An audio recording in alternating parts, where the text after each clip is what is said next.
Hello and welcome back to episode number 2 of the Tiki Talkers podcast. Today we are joined by Mr. Connor Edwards again. Again. I know, it's a privilege really, isn't it? In half. Before we get into today's podcast, we're going to hand over apologies from Quinn. Obviously he's upset that he can't be here. He just has, a clash of fixtures. He's preoccupied today, got a bit of gardening to do. But a bit of graft. Yeah, something like that. I'm sure he'll appreciate that comment. Of course he will. Love the graft. We just wanted to say a massive thank you for all the support on the first episode. We never imagined to have a start like that. 300 plus views now. I think we're almost 320 views and 43 subscribers, I want to say, which is a massive gain to say we've only released one video, and we're hoping to continue that momentum and continue gain that support every video. It'd be nice. Yeah, it will be. Currently seen on 334 views on the first video. That's quite good. That's amazing. Anyway, moving into it today. It is Monday 15th, just on Valentine's Day. Obviously, not a favoured day for us too, but what's more important is football. There was a lot it's of games. Champions League week as well. It's I just touched the mic. Don't know why I did that. Misery. Yeah, Champions League weekend.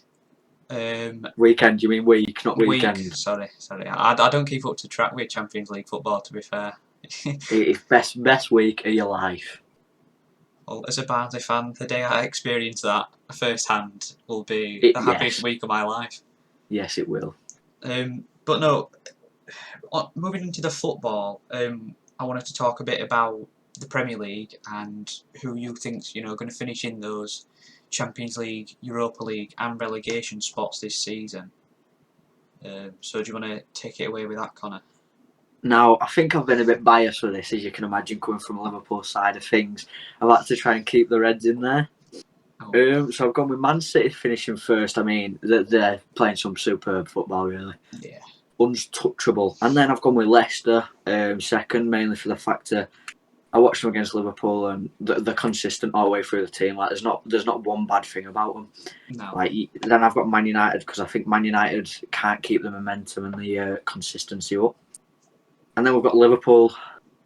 Now, yes, that was a big thing to put Liverpool in that bit, but hopefully we can clinch in it. And then the surprise here is really West Ham. I think. Right. West Ham. I've put West Ham there, and now that is some shout of fame, mate. That. Yeah, it'd be very. And I think now they've got a new manager. I think they'll just be lucky to get Europa League spot. It'll be Chelsea. Yeah. I mean, we haven't seen them against any good top 6 teams apart from Spurs. If you're putting them in that category. Yeah, that's another debatable topic. That Spurs in the top 6. So, but yeah, that's my top 6. Right. I'll move on to my top 6 before we start talking about relegation. I've also gone for a very similar top 6. Obviously, there's only a handful of teams that are actually in the mix, but I have gone for Man City top of the league. They're storming it, 5 points clear, I think, with a game in hand. Second place, I also put Leicester. That they're on the hot run of form under Brendan Rodgers. Vardy scores goals left, right, and centre. Solid defence. Obviously, Justin did just get injured in defence, but that shouldn't be a massive, side effect to how they're performing. In third place, I went for Manchester United as well because I don't think they'll keep up the momentum. They haven't got the mindset for it. I think drawing against West Brom, there's games they should be winning that they're dropping points on, which it's top 2 teams don't do that. If you look at Liverpool last season, rarely dropping points. Obviously before lockdown, they're unbeaten. Was it at home or was it all throughout all the league? 63 games. Yeah. So that they weren't dropping points in silly games like that. Fourth place, I have put Liverpool.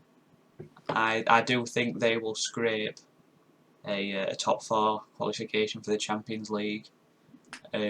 Personally, I can't see Jurgen Klopp staying on any longer until the end of this season. I can't see him there next season. Have you seen the comment that he's made today? No, I've not. He's come out today and said he don't need a break and he's not quitting, and that is not even crossed his mind yet. Well, that's reassuring for you Liverpool fans then to hear.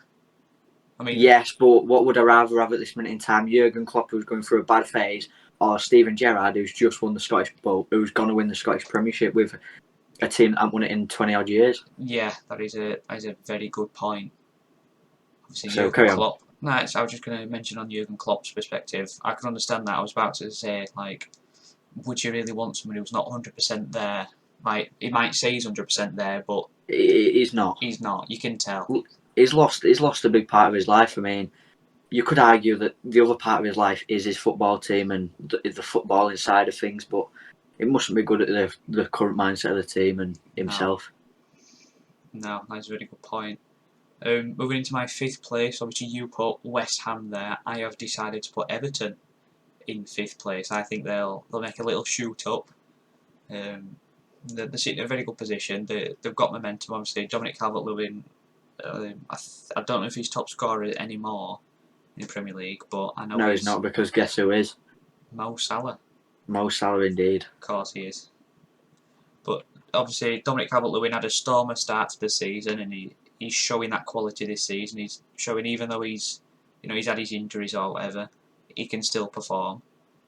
Obviously, signing James Rodriguez, he was injured for a fair bit, but he should come back into the swing of things towards the second half of the season.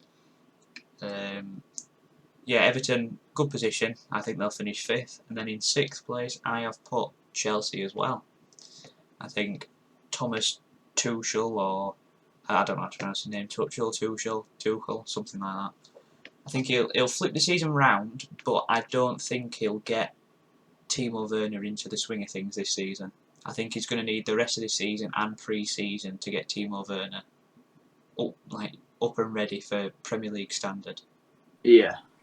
Because he's proven himself. He's a very good manager. He's Tuchel. But is he going to replicate at Chelsea? Arguably a harder division. Certain weak areas in the squad. Is he going to be able to whip it out the bag? He should have a good. He should have a play time in the summer transfer window, though. Surely, with splashing some cash in places. Abramovich is not scared to spend money, as he proved with Frank Lampard, but obviously didn't get him as he didn't get that top 4 place that they were looking for, really. No. But do you want to move on to your relegation spots for the Premier League? Well, bottom, I've got they've done bits and bobs this season, but I don't think. I mean, the best part of the season were beating Man United in my eyes. I mean, but I still think there's no way of pulling it back, and that's Sheffield United. And then I think another team that have pulled points off Man United is West Brom. I don't think they'll do anything else. I just don't think they've got consistency to be pulling points out like they need to be to survive. And the other team that they've just been promoted, really, and it's Fulham. They're just another team that they've done big things. They've bet teams. They haven't done out special. So yeah, I think them three are getting relegated, or at least that's what I can see coming. That is exactly the same as what I've put. I've put Fulham in 18th, West Brom in 19th, and Sheffield United in 20th. Obviously, Sheffield United currently sitting on 11 points, or maybe is it 11 points? It might have changed now. Last time I remember, it was 11 points. West Brom obviously getting that good draw, good point for those against Manchester United. Some may say they got off lucky, with that half-time call for Manchester United where they're on the counter-attack. That's one that some Man United fans won't like to be brought up. And as for Fulham, I've always classed Fulham as a bit of a yo-yo club. They're one of those teams that if you were to take the top half of the Championship and the bottom half of the Premier League and put those in a division, they're always going to consistently finish mid-table. Yeah.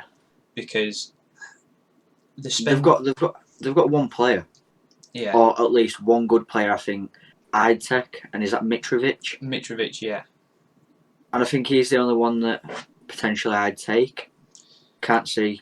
I'd take Lookman, obviously not on penalties. He had some absolutely shocking penalties earlier on this season. Mitrovic, he's definitely not Premier League quality. He is not a No, Premier League striker. but he's a good, say, sub filler like you like Origi. I'd put him in the Yeah, same category as Origi maybe. yeah, it's a fair point. Um, just I was run going to down say, the clock, sort of. Just yeah. he can finish sometimes not. But apart from that, yeah, I won't class him as out special, but I think he No, suits the Fulham style well. Don't get the game time he deserves, really. no. He suits Fulham's Championship play style. So Yeah, if Fulham, you drop them into the Championship, you know, they're going to spend money to try and get themselves into the Premier League. You know, they're yeah, wanting to splash the cash, bring in a few big signings, rely on Mitrovic to be top goal scorer for them. Obviously, if they do get relegated, will they keep hold of Lookman?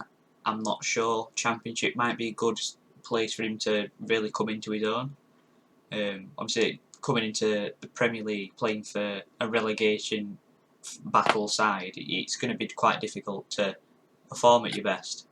yeah, But you never know. Fulham, I can see him getting up back in the Premier League in 4 years' time. yeah. 100%. Yeah, but that's only I can see Barnsley up there maybe in 4 years' time. Yeah, I said this. 4 or 5 years' time, I think, if you include last season, that was our season. You know, we just pulled off the Great Escape, if you will, just beating Brentford on the last day. This season, I expect us to finish more 18th, 18th to 16th. But obviously, the season's not over yet, but we are, I think we're 13th, I wanted to say. We're 12. 12th, is it right? I'm underestimating the lads. We're in a very good position for Barnsley to be in. Yeah, equal with Preston on goal difference and points. If we, with a game in hand, might I add. So if we were to win that game in hand, that would put us up to seventh 7th. place, which is phenomenal. You know, I was going to say the third season in the Championship would be looking more at top 6, top 10 kind of places, but we're showing that we have the quality this season.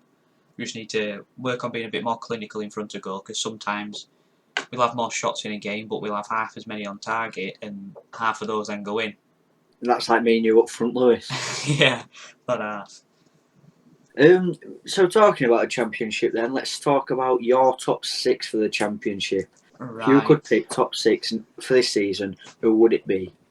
right. My top 6 for the championship. It's one that most people will probably predict. The teams that are in that top 6, anybody would choose. It's just about their positioning in that top 6. Yeah, I do think Norwich will win this league this season, get themselves and get back to automatic the Prem. promotion. Yeah.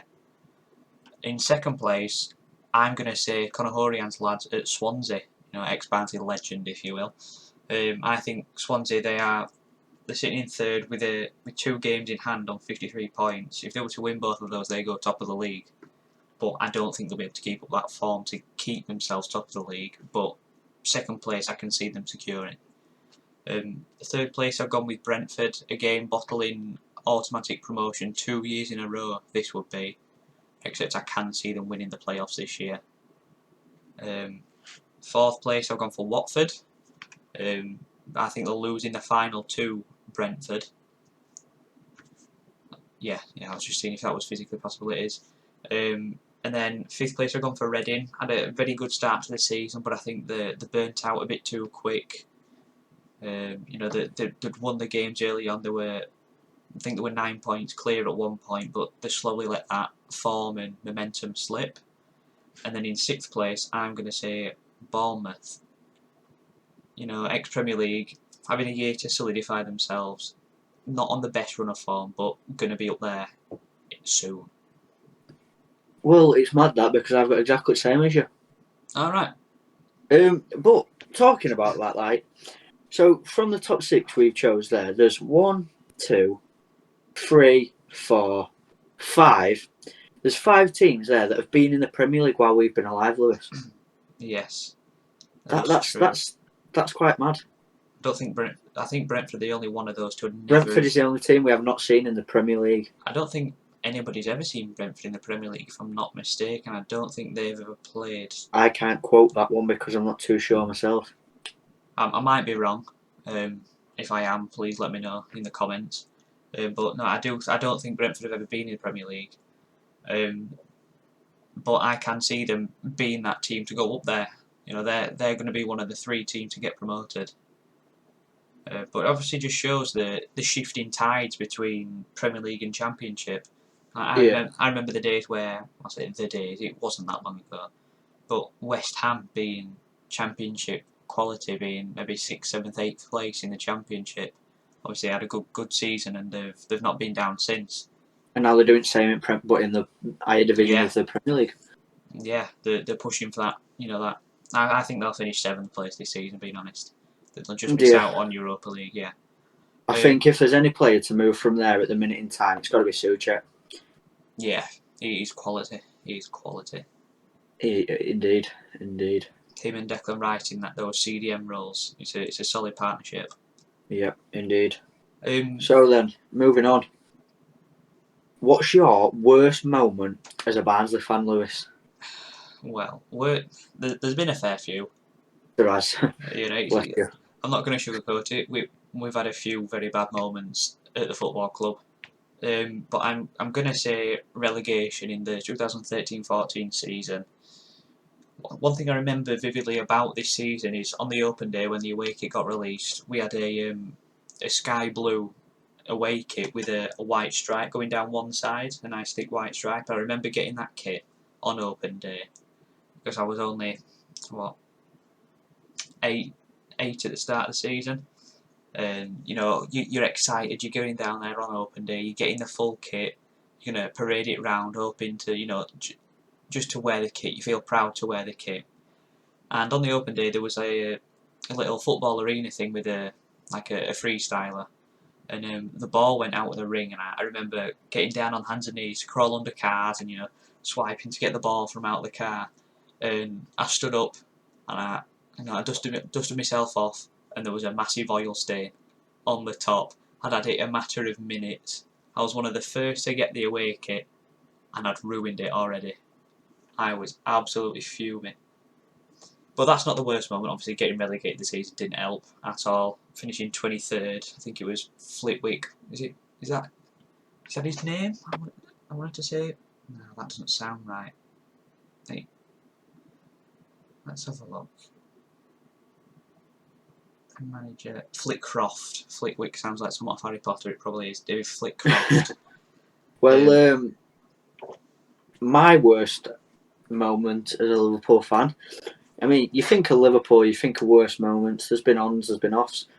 There's two really in my head. There's the biggest one when we bottled the Premier League in the 2014 season, when Gerrard had a nightmare and ended up slipping.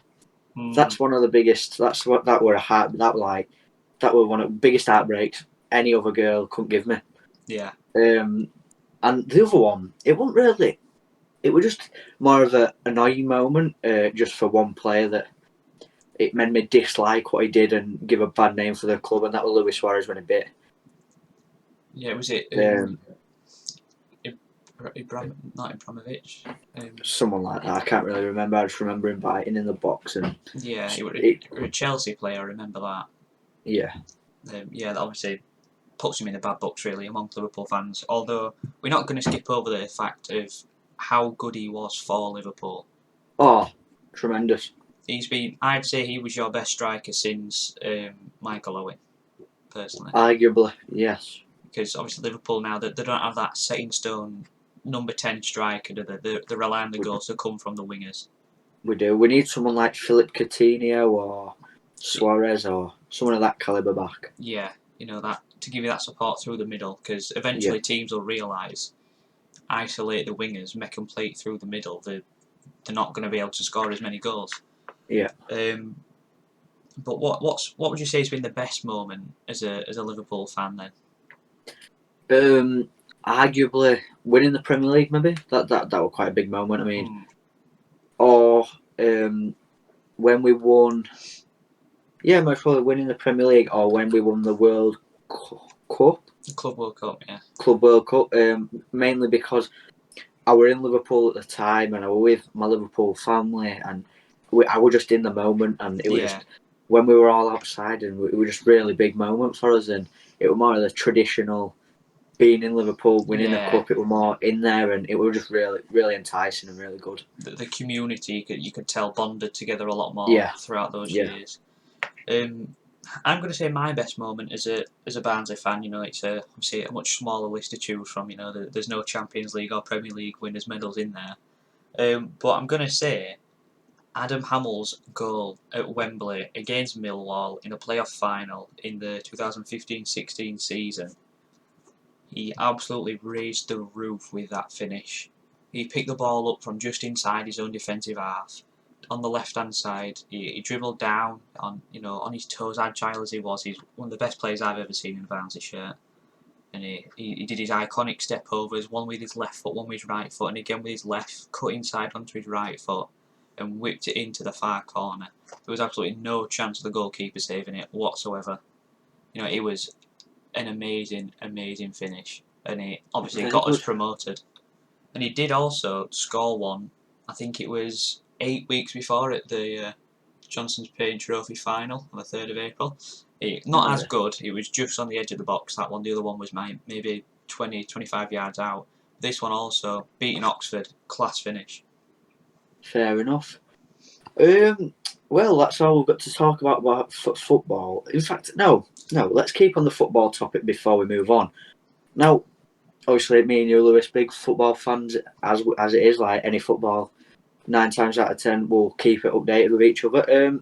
But what overall makes football special to you? The speciality of football to me, like what's made it so special to me, it's an interesting one because I don't remember a set in stone time where the first thing I did was like the first game or whatever like that.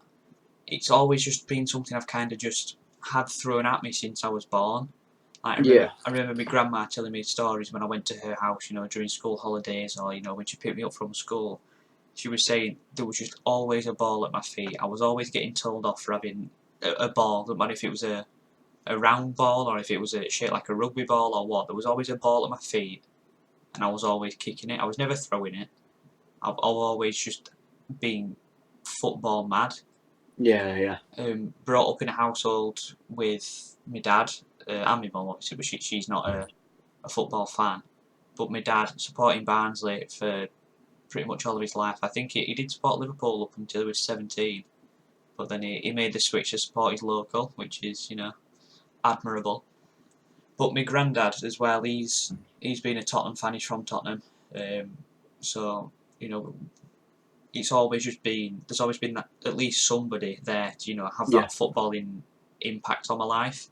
And then Yeah. I joined a team when I was about 5, playing in the under sevens. I was playing 2 age groups up as the goalkeeper, and I was getting man of the matches at almost almost every week just because of the difficulty it was playing up 2 year groups. Yeah. What about you? What's made it special Me for you? really well. I was 3 year old and I've had a bit of rough patch in life, and I moved to Liverpool with my dad, and it was more of a new beginning. And then he took me to an FA Cup game, Anfield, and it was like it was just and then he also bought me an home shirt and a football while it was that day.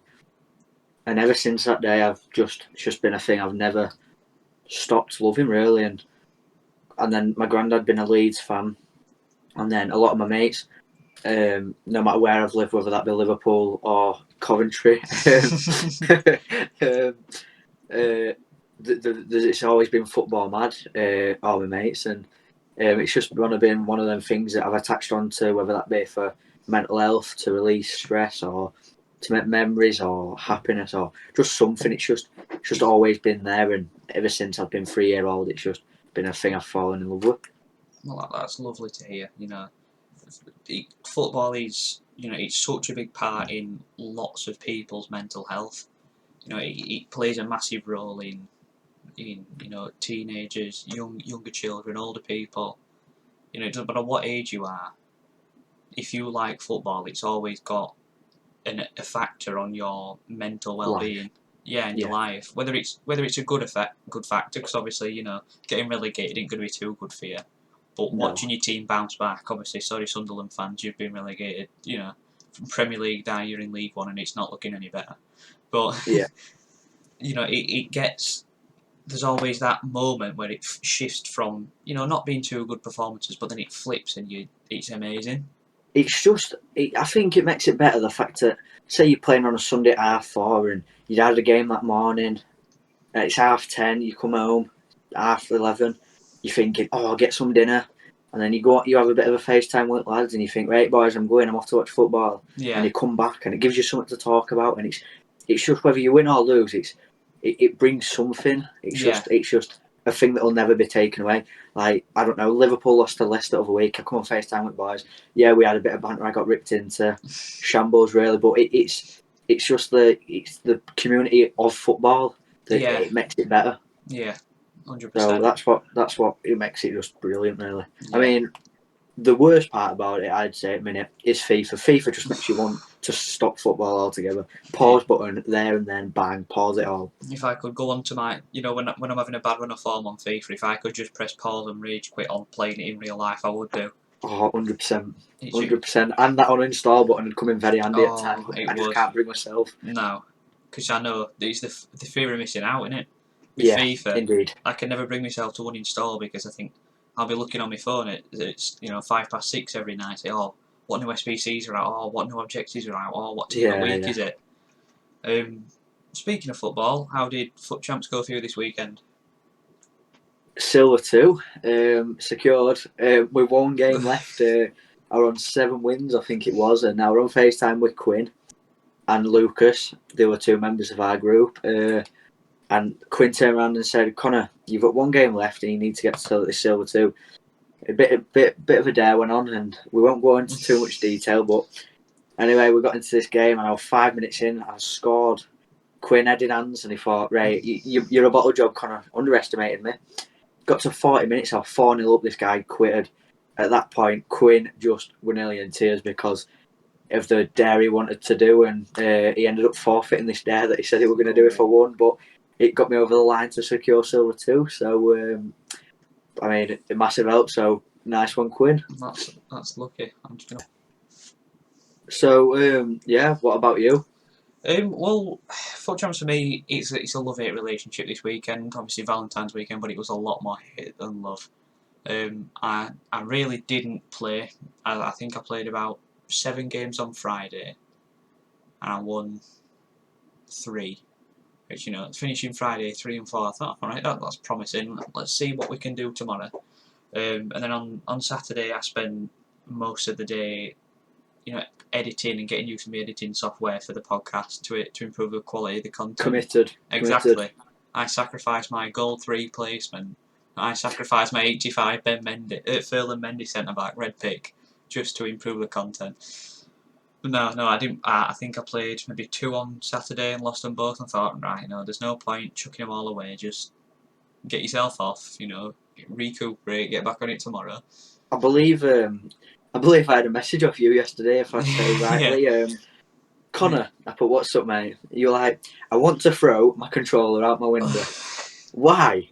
Well, I was winning 7 games in the 60th minute, and in the end, I ended up losing all of them. No. And you have the audacity to call me a bottle job, Lewis. See, I wish I could even come up with an excuse. But the only excuse I could come up with was on Thursday I sold some of my players and put the coins into SBCs, hoping to get a better return. I didn't get anything, so that immediately put me at disadvantage. So I thought, right, I'll buy some FIFA points. That'll do me a favour. Got some coins. I think the best player I packed was like Muller, and that I spent about 20 quid. No, I think, how much was it? I spent about 20 quid in one go, and then I spent another 12 in your packed Areola 82 rated for 12 quid, which isn't too good. Then I thought, right, okay, that's by the by. You're gonna have, you've got players to do some player picks. So I did some player picks, and I put in a couple 83s and an 82 into this player pick I did, and I got an 81 rated Veghurst, someone from like Wolfsburg, and I thought, bloody hell, right, get yourself some champs games played. Your luck's clearly in. So I played some champs. First game I was like 3-2 up at about the 65th minute. And what do you do? Subs on loan Mbappe.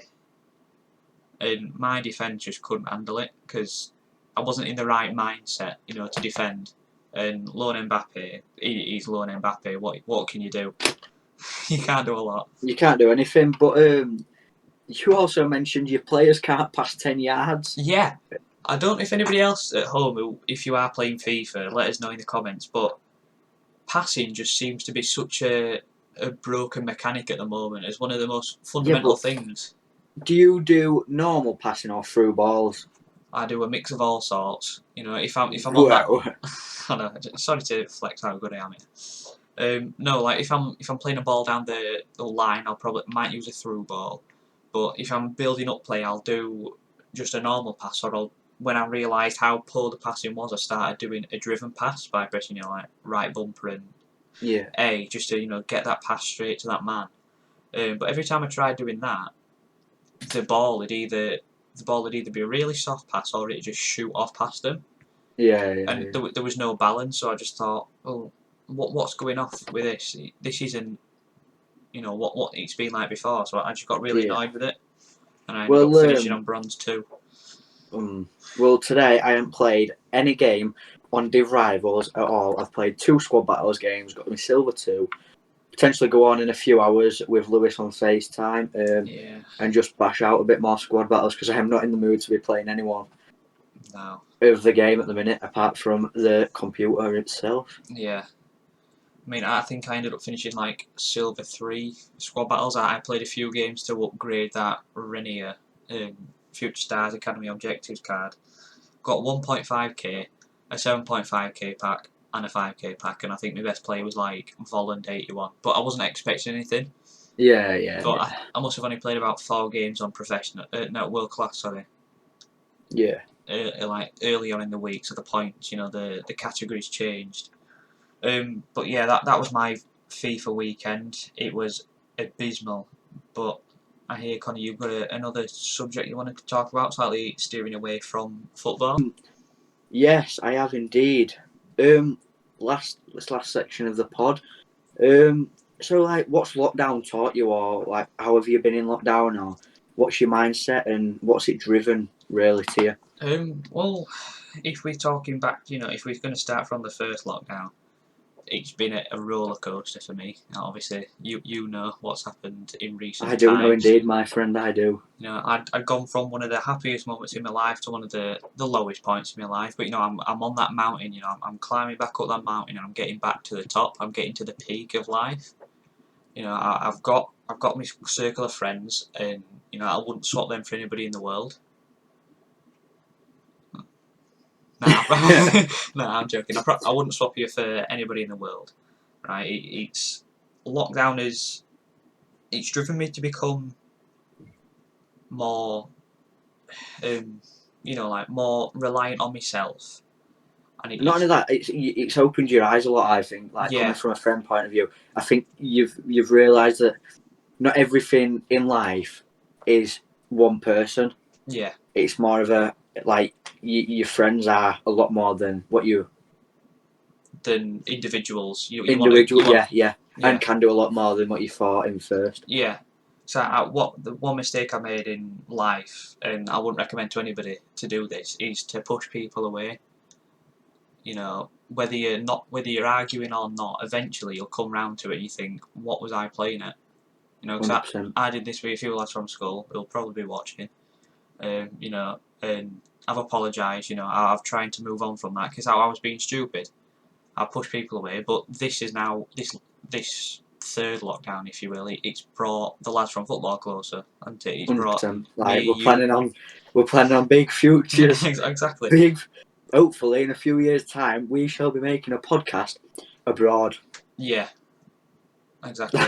Now that will be some scene. But I can't wait for the day that the lads we can get into one room and record a podcast in person. The chemistry will be boosted instantly because you've not got to rely on over the internet kind of talking. You're there in person. The moment should be a lot better, and I can't wait for that day to come around. Hopefully not too far away with the current statements that are coming out, but it shall be good and we shall make the most of it. But yeah. whilst we're on the topic of the lockdown and what's it taught you and how's it affected you, what are you saying, Connor? What's it been for you? Well, the first lockdown, I think I were in a different bubble to you, and I think I was more isolating on my own, and I was just trying to look after myself, really, which was quite selfish of me, but I No. was quite scared. I was quite scared for myself and the future of my family, and obviously it was a weird scenario, and I didn't know what to expect, so I was just not talking to many people, and like, yeah, I got a few messages asking if everyone were all right, but I didn't bother with everyone. And then second lockdown struck, and I thought, right, I need to change it, because last lockdown my mental health went on a walk, and just didn't want it to do that again, really, and really hurt me in parts. But second lockdown changed a bit. Started talking to more people daily. Maybe still isolated myself too much there, when not open to who my real mates were, and messaging the wrong people at the wrong time. Not opening up to certain people as well. And then third lockdown's come, and where we are now. And I've got the lads I speak to every day. I don't think I've gone a day in this lockdown without talking to them. I've just been messaging the family day in, day out, ringing people day in, day out. And mainly like looking after myself, but making sure everyone else is all right. And evening it out has been a big thing for me. But hopefully, in less than 6 months, I'd like to look back at this video and laugh, because hopefully, we won't have to experience another one. 3 is the lucky number. Yeah, third time's a charm, as they say. I really hope we can look back in a couple of months' time and think, wow, here we were recording a podcast over the internet. Look at us now. We've got 3 or 4 lads in one room recording it. Big class. Vibes are immaculate, if you will. It would. But I think that is a good point to end it there. We've covered all the topics we needed to cover. We've got a decent. We have. That was very good. I think that was better than the first one. Yeah. We've had a few comments, and private messages saying we need to be a bit more relaxed and laid back with the podcast, not too serious with it all.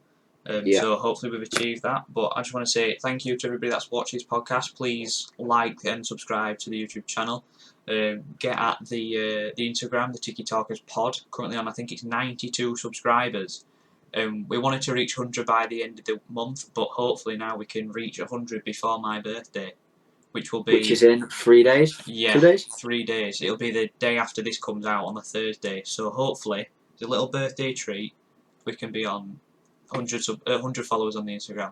But thank you very much for watching. And it's a goodbye from me and Connor.